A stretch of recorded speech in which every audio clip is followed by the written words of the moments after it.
My sister-in-law Michelle called me a complete failure at my cousin's wedding. She literally laughed out loud when I told someone I worked in finance, saying, "Yeah, sure," from his bedroom. What she didn't know was that for 4 years I had been the invisible foundation supporting her entire seemingly perfect life. I was paying her kids' private school tuition, $3,200 a month. The $2,800 mortgage. Her husband's car payments. The family vacations. Even her Botox treatments. She was about to find out what happens when you publicly humiliate the person who's been secretly keeping you afloat. If you've ever been completely underestimated by family who has no idea what you actually accomplish, this story is going to hit you right in the chest. My name is Ryan, and for 4 years I lived as the financial ghost haunting my extended family. I'm a senior portfolio manager for a Chicago-based investment fund, earning around $135,000 annually, plus bonuses that can double that amount in good years. But to my family, especially my sister-in-law Michelle, I'm just Ryan who does something with computers and works from home. The beautiful irony? While Michelle was busy posting her Instagram stories, #BlessedLife, from her pristine suburban home in Naperville, complete with matching Range Rovers, designer handbags, and kids in elite private schools, she had absolutely no idea that I was the invisible puppet master making her entire lifestyle possible. You see, Michelle married my younger brother Jake 4 years ago, and from day one she made it crystal clear that she saw me as the family disappointment. The weird older brother who never made something of himself like Jake did with his landscaping business. What she didn't know was that Jake's landscaping business was bleeding money faster than a punctured hose, and I was the one constantly plugging the financial leaks. It all started during the summer of 2020. Jake called me on a scorching Tuesday in July, and I could hear the desperation cracking in his voice like old paint. "Ryan, man. I'm in serious trouble. The business is tanking. Michelle's pregnant with our second kid, and I'm 3 months behind on everything. The bank is threatening to foreclose on the house. I had just closed a particularly successful quarter, earning a $95,000 bonus. Without hesitation, I transferred $8,200 to cover his overdue mortgage payments. But here's the crucial detail that would define the next 4 years of my life. Jake begged me not to tell Michelle the money came from me. "She already thinks you're, not successful," he said, the words stinging more than he realized. "If she finds out I had to borrow from you, she'll lose all respect for me. Can we say I negotiated a payment plan with the bank?" I agreed. Biggest mistake of my life. "Don't worry about paying me back right now," I told him. Family helps family. Jake's relief was palpable. "You're saving our lives, Ryan." Michelle can never know how close we came to losing everything. And that's how I became the invisible financial lifeline for a woman who openly mocked me at every family gathering. What started as a one-time emergency loan quickly morphed into a monthly subscription service for the Jake and Michelle show. By fall 2020, the payment plans Jake had supposedly negotiated became routine. Monthly financial commitments I took on, October 2020, present. $3,200 for private school tuition for both kids. Michelle bragged it was Jake's excellent credit score. $2,800 for mortgage payments. She believed Jake had refinanced at an incredible rate. $1,100 for both car payments, the Range Rover she insisted they deserved. $800 for family health insurance premiums. $600 for kids' extracurricular activities, tennis lessons, violin, elite summer camps.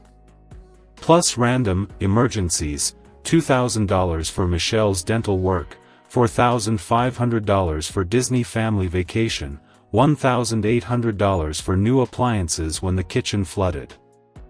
The monthly total, $8,500 flowing from my accounts to sustain their lifestyle. Michelle, meanwhile, was living her best life as an aspiring social media influencer, posting daily about how grateful she was for her hardworking husband and their blessed family. She shared photos of expensive family dinners, weekend trips to Lake Geneva, designer clothes for the kids, all funded by the brother-in-law she considered a loser. The mental gymnastics were incredible. Michelle genuinely believed Jake was this financial wizard who had transformed his struggling landscaping business into a gold mine. She bragged to friends, "Jake is so smart with money. He got the best mortgage rate, found amazing deals on everything. I married a real provider." If you're watching this thinking, "I've been there," hit subscribe.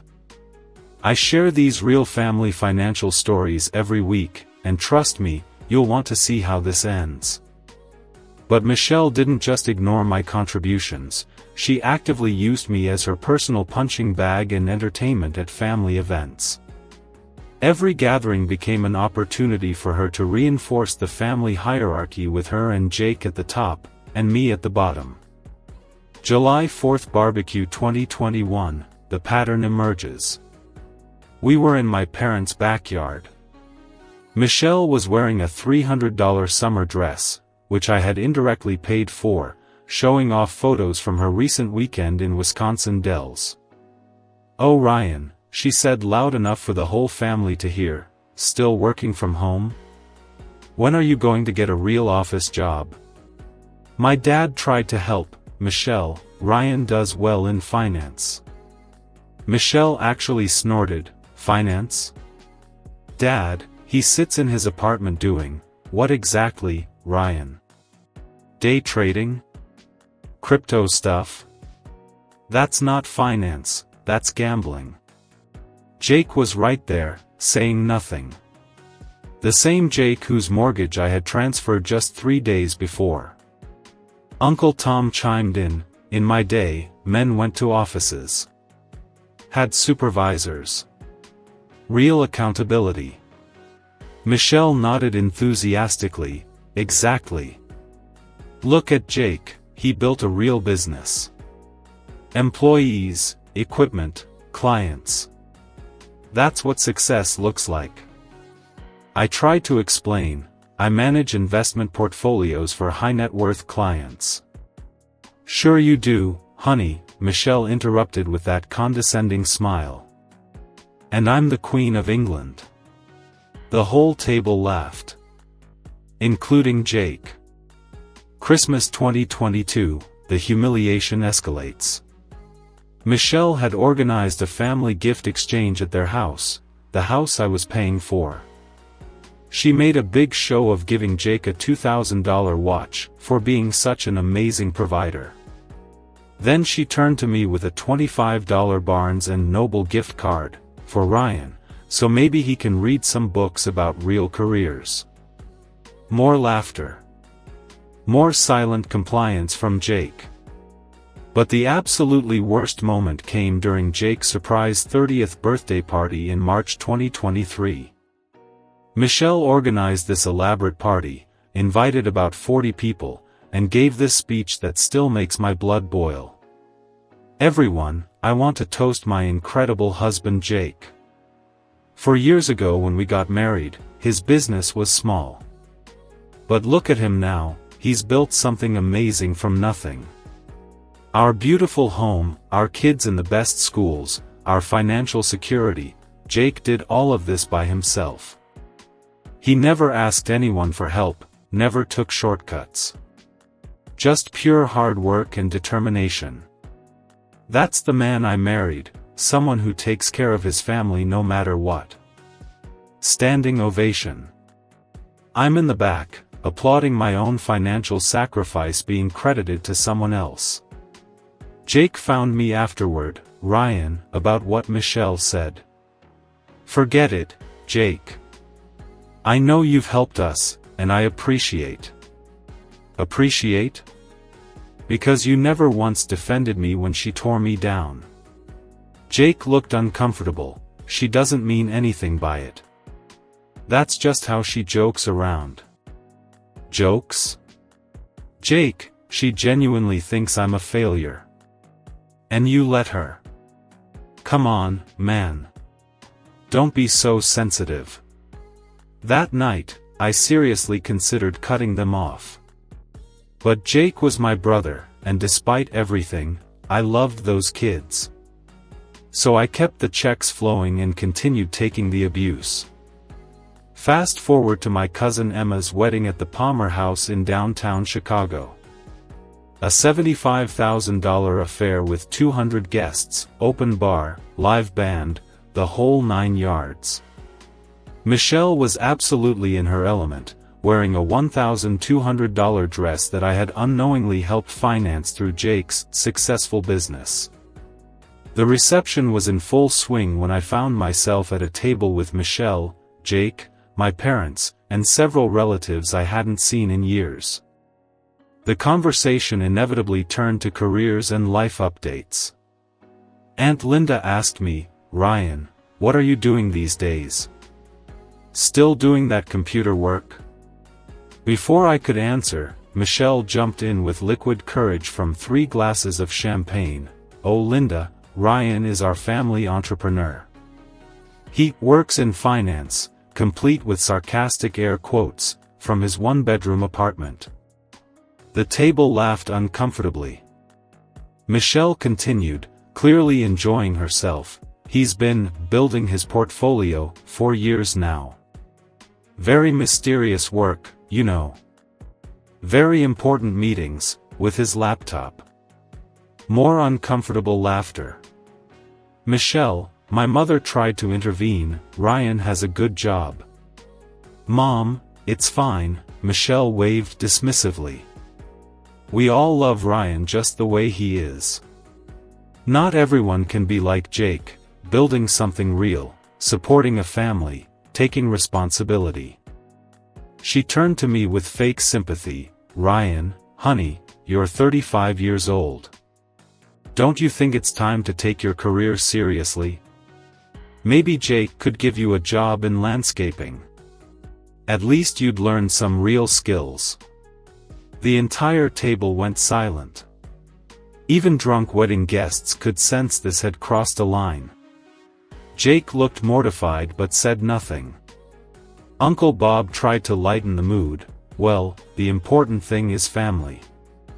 "Exactly," Michelle interrupted. "And that's why I'm so proud of Jake. Some men talk about success, others actually achieve it. Jake provides, Jake builds, Jake takes care of business." She raised her glass, to my husband, who proves every day that actions speak louder than words. I looked directly at Jake. He couldn't meet my eyes. That's when I made the decision that would change everything. I excused myself from the table, went to the hotel bathroom, and opened my phone. Right there in the marble-walled bathroom of the Palmer House, I systematically canceled every automatic payment I had set up for Jake and Michelle. Canceled in 3 minutes. Kids' tuition autopay, off. Mortgage payment assistance, off. Car payment coverage, off. Insurance premium support, off. Credit card I'd been secretly paying, canceled. Emergency fund access, revoked. I also drafted an email to Jake, effective immediately, "There are no more payment plans or bank negotiations. Your wife made it clear tonight how she views my contributions to this family. Time for you both to find out what Jake's business actually provides." But I didn't send it. Not yet. I wanted to see how long it would take for reality to hit. I returned to the table like nothing had happened. Michelle was still dominating the conversation, talking about their upcoming summer vacation to Mackinac Island. Jake found an incredible deal at a resort, she bragged. We're staying a whole week. The kids are so excited. I smiled. Sounds expensive. Oh, Jake's business is doing amazing this year. He's such a smart businessman. 3 weeks. I gave it 3 weeks before the walls came crashing down. The first week was blissful silence. Michelle's Instagram showed the family living their usual lifestyle, expensive restaurant dinners, shopping trips, kids at tennis lessons. The second week brought the first crack. Jake called me on a Tuesday night. Hey Ryan, weird question. Have you noticed anything strange with your bank lately? Any kind of system glitch? No, why? Oh, just, some payments that usually go through automatically got declined. Probably just a tech issue. Probably. The third week was when reality hit like a freight train. Tuesday, 6:47 a.m., Michelle called Jake screaming. I could hear her through the phone. Jake. The school just called. They said the tuition payment was declined again. They're threatening to suspend the kids. Wednesday, 11:23 a.m., Jake, my Range Rover payment bounced back. How is that possible? Thursday, 2:15 p.m., the mortgage company called. They said we're 2 payments behind. What the hell is going on? By Friday, Jake was in full panic mode. He called me 6 times before I answered. Ryan, I don't understand what's happening. All our auto payments are failing. The bank says there's no issue on their end. I'm freaking out here. How strange, Jake. What does Michelle think? She thinks I've been lying to her about money. She's demanding to see all our bank statements, business records, everything. Well, you haven't been lying, right? Your business is doing great. Silence. Jake? Ryan, you know the situation. What situation do I know, Jake? Don't make me say it. Say what? That your business barely breaks even? That you've been behind on everything for years? That someone else has been covering your bills? Ryan, please. Figure it out, Jake. You're a smart businessman, remember? Michelle's investigation took exactly 4 days. She's a paralegal, she knows how to trace money trails. Sunday night, 8:47 p.m. Michelle called me directly for the first time in 2 years. Her voice was completely different, small, shaken, barely above a whisper. Ryan, we need to talk.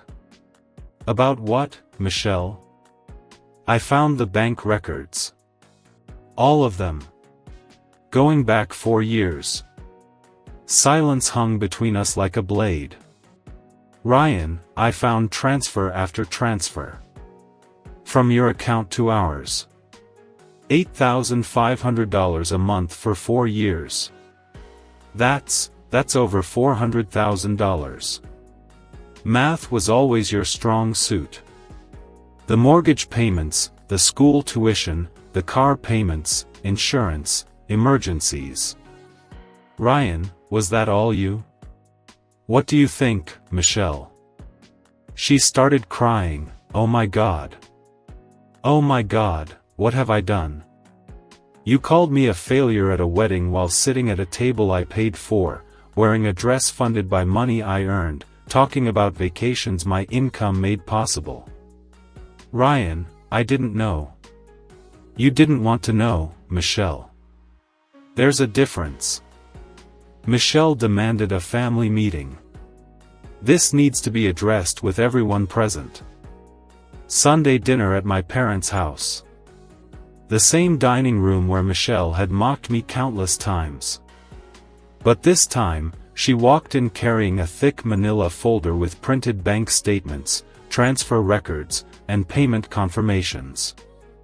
Everyone was there: Mom, Dad, Jake, Michelle, even Uncle Tom, who had made those comments about real jobs. Michelle stood up, hands shaking. "Family, I need to share something that changes everything I've said about Ryan for the past 4 years." She opened the folder. "These are bank records. For 4 years, Ryan has been transferring $8,500 every month to Jake and me.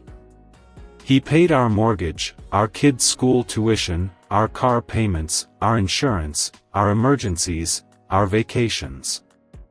Dad looked stunned. "Ryan, is this true?" I pulled out my own documentation, organized by date, every transaction highlighted. March 2020, $8,200 emergency mortgage payment. April 2020, $3,200 school tuition, $2,800 regular mortgage, $1,100 car payments. May 2020. Mom whispered, "Ryan, honey, why didn't you tell us?" "Because Jake asked me not to. He was embarrassed that his business wasn't supporting the family." Jake finally spoke. "Ryan, I can explain." "Explain what, Jake?" "That you let your wife publicly humiliate me for 4 years while I kept your family housed, fed, and educated?" Uncle Tom, who had made all those comments about real jobs. "Ryan, son, I had no idea you were." "Was what, Uncle Tom?" "Successful? Responsible? Providing for family?" Michelle was sobbing. "Ryan, I called you a failure. I said you didn't have a real career. I mocked your work, your life, My God, what kind of person am I? You're the kind of person who attacks what they don't understand. The kind who mistakes appearance for reality." Jake tried to defend her. "Ryan, Michelle didn't know." "Stop." I stood up. "Jake, you knew. Every month when you asked for help with the bank, you knew exactly what was happening. You chose to let her tear me apart instead of defending me." I spread the financial records across the dining table. 4 years. $408,000 total. While Michelle was posting on Instagram about being blessed and having a provider husband, I was the actual provider. Michelle looked at the papers. "Ryan, the kids' education, our home, everything we have." "Everything you had, Michelle." Past tense. Starting tonight, you're both independent adults. No more transfers. No more emergency funds. No more safety net. Jake panicked. "Ryan, you can't just cut us off completely." "The kids. The kids are your daughters, Jake. Your responsibility. Not mine. But the mortgage payment is due in 6 days. Then you better figure out how to earn $2,800 in 6 days." Michelle tried a different approach. "Ryan, I know I was horrible to you. I was wrong about everything. But please don't punish the children for my mistakes." "Michelle, I'm not punishing anyone. I'm simply no longer subsidizing your lifestyle. You wanted Jake to be the sole provider? Congratulations, now he is." Dad tried to mediate. "Ryan, maybe you could help them transition." "Dad, I helped them for 4 years. For 4 years Michelle used family gatherings to make me feel worthless. This isn't about revenge, it's about reality. If you're feeling that satisfaction right now, hit the like button. Sometimes people need to learn the hard way." 6 months later, the transformation was complete and brutal. Jake and Michelle's new reality. Kids transferred to public school. Michelle fought this for weeks. Range Rover repossessed, driving a used Honda Pilot. Moved from dream house to two-bedroom apartment.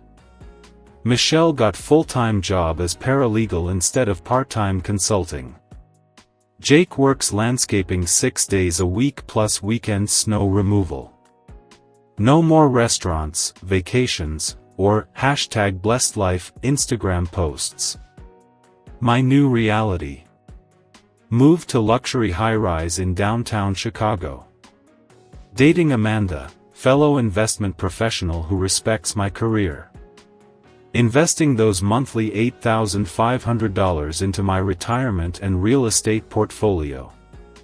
Finally getting recognition at family gatherings for my actual success. Jake tried to rebuild our relationship several times. Ryan, I know you're angry, but we're still brothers. Brothers protect each other, Jake. Brothers don't let their wives humiliate family members who are helping. Michelle sent me a 10-page handwritten letter acknowledging every cruel comment, every public humiliation, every assumption she had made. It ended with, I don't expect forgiveness, but I needed you to know that I now see clearly how wrong I was about everything. I responded with one sentence, Michelle, I hope you've learned that success isn't always visible, and failure isn't always what it appears to be. Drop a like in the comments if you've ever been the family ATM, hit like if you believe people should respect the help they receive. And subscribe if you want to hear more stories about family members who learn not to bite the hand that feeds them. Comment below, where are you watching from?